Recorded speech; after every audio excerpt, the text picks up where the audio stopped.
Alors bonjour tout le monde, on va maintenant voir en vidéo comment on procède pour faire du main and the middle. Pour les besoins de la vidéo, on va utiliser trois machines, donc une machine de type Windows. Ici, c'est un serveur Windows 2012 sur lequel j'ai installé un serveur FTP. L'IP de la machine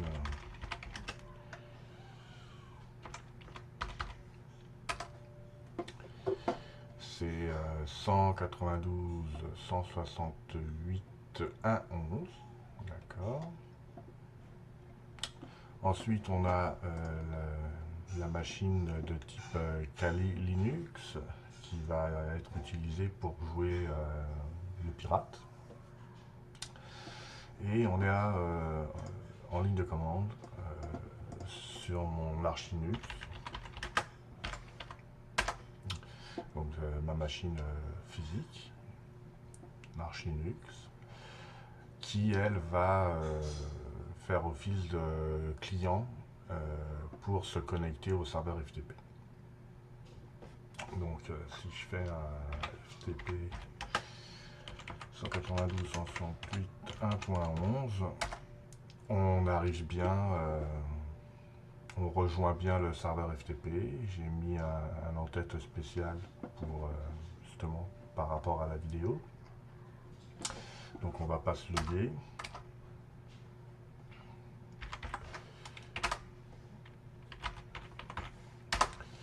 Dans un premier temps, donc mon IP, l'IP de ma machine, c'est 1.28. Ok. C'est ça. Celle de ma Kali Linux.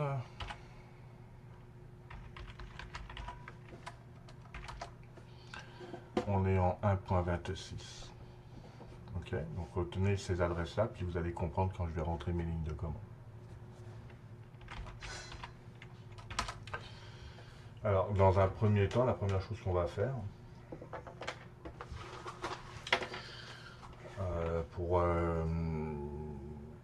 en fait, c'est vraiment une vidéo pour démontrer que c'est facile à faire, mais je veux vous faire voir qu'on peut avoir un visuel sur ce qui se passe en temps réel.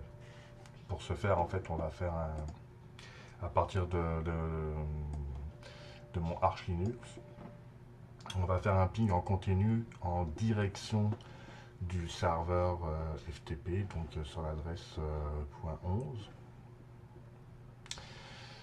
Et à un moment donné, quand je vais rentrer mes quelques lignes de commande pour rediriger mon trafic par rapport à faire du spoofing ARP, en fait, on va s'apercevoir que le ping ne fonctionnera plus puisque ça va refonctionner quand mon spoofing va être en fonction. Alors, on va faire un ping 192.168.1.11. Donc là, on s'aperçoit que les paquets ICMP arrivent à rejoindre mon serveur 2012. Il y a un reply et en fait, on voit le reply qui revient. Bon, bref, ça fonctionne. On a un ping fonctionnel. Alors maintenant, sur Kali, on va à l'aide de la commande de ARP spoof.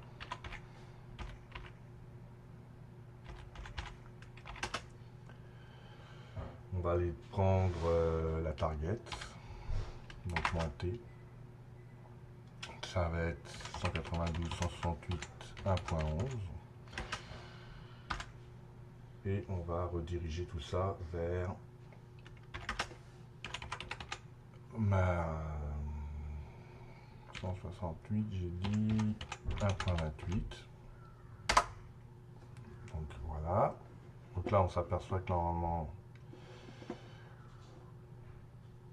et voilà, l'ARP reply. Là, on a un prochain saut. Voilà.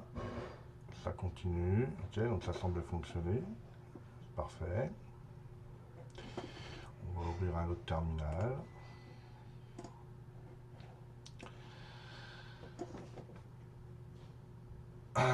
Et là, on va aller faire la même chose, mais avec les IP différents, de façon à pouvoir faire fonctionner tout ça correctement. Donc, on va faire du ARP spoof -T. On va faire 192.168.1.28 -R 192.168.1.11.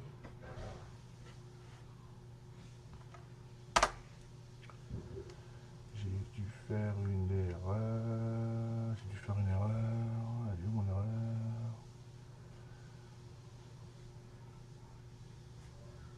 Je ne vois pas l'erreur. ARP spoof -T -R.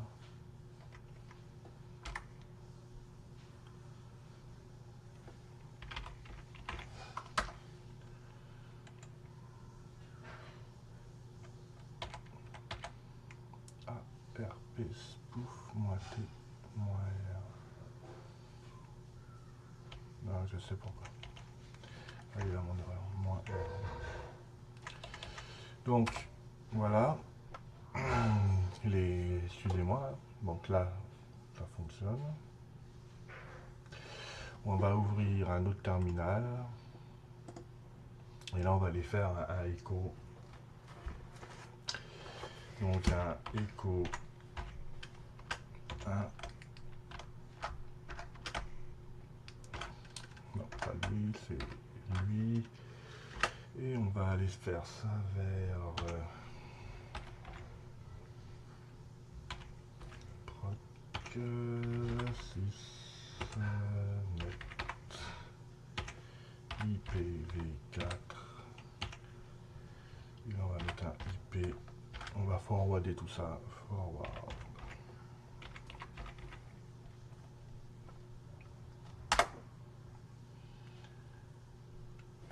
Voilà, voilà. Ça, c'est fait. Maintenant, on va ouvrir une dernière fenêtre. Puis, on va utiliser l'outil dsniff de façon à sniffer les paquets.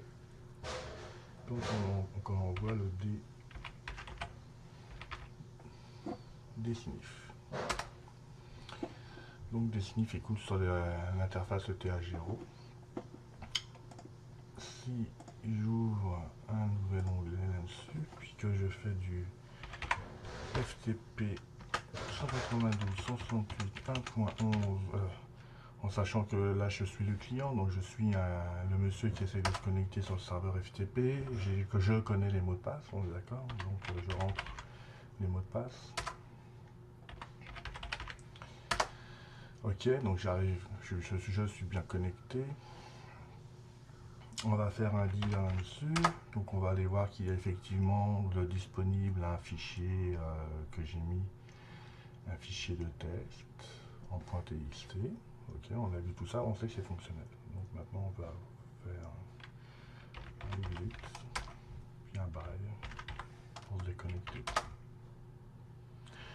Et là on peut s'apercevoir que vu que je faisais de l'ARP spoofing, et ben j'ai réussi à capter les users et les mots de passe lorsque mon client s'est connecté à mon serveur FTP, puisqu'en fait on a la communication entre la machine à point 28 qui correspond à mon Archinux qui sert de client vers mon serveur FTP, donc en point 11 sur le port 21. Et j'ai rentré les mots de passe user, admin et le mot de passe par défaut que j'avais mis qui était admin. Et j'ai réussi à catcher, donc à faire de l'ARP, du man in the middle. Voilà, c'était ça. Donc pour ceux qui n'ont pas lu le billet de blog, je donne quelques conseils pour éviter ce genre de choses-là. Dans un premier temps, utiliser que des protocoles sécurisés. Là, on était sur un protocole FTP, donc le port 21, qui n'est pas un protocole chiffré. Ok, c'est pas du SFTP. Donc le protocole est en clair. Tout ce qui passe sur le réseau est en clair. Donc là, on a pu voir que le mot de passe et passe pardon, et le username sont passés en clair. Donc ça, c'est la première chose à faire, c'est habituez-vous à utiliser du HTTPS ou peu importe si c'est sur une connexion vers un site internet ou des services de type FTP, mais utiliser des connexions chiffrées. Alors, c'est sûr qu'il y a des moyens de faire du man in the middle en déchiffrant les paquets qui passent sur le port 443, donc qui sont chiffrés. Il y a une autre méthode un peu plus compliquée, un peu plus longue, mais ça va fonctionner. Donc l'autre chose qu'il faut éviter de faire, c'est de se connecter à des réseaux que vous ne connaissez pas, genre les hotspots Wi-Fi que vous pouvez avoir disponible chez McDo par exemple, ou ce genre de choses. Voilà, donc c'était juste ça. Donc je vais vous souhaiter une bonne soirée, à la prochaine. Salut.